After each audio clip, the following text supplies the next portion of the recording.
one final thing about Thomas Aquinas and proofs of the existence of God is, well, we might say something about the relationship between faith and reason.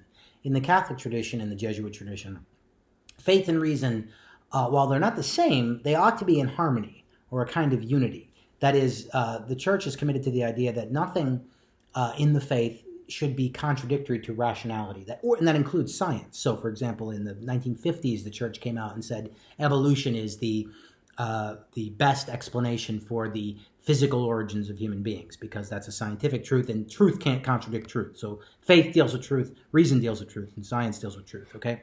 So there's a harmony between the relationship, in the relationship between faith and reason in the Catholic tradition, and certainly in the tradition of Thomas Aquinas, who's a saint, by the way. St. Thomas Aquinas. University of Scranton, by the way, was called before it was called the University of Scranton St. Thomas College, and it's named after St. Thomas Aquinas. One other thing that Thomas talks about, and he makes a distinction between is, and this kind of maps on to the idea of faith and reason. Thomas makes a distinction between what he calls articles of faith and preambles of faith. Articles of faith and preambles of faith. An article of faith is something like the Trinity, or Jesus is the Christ, or Jesus is God, or the resurrection. Articles of faith are not irrational, but they're not provable. They're unprovable assumptions. They're axioms. Axiom comes from the Greek word axios, meaning worthy of belief. They're articles of faith. They're not irrational, but they're not able to be proved by reason alone. They're rational, they're reasonable ideas, but they're not provable.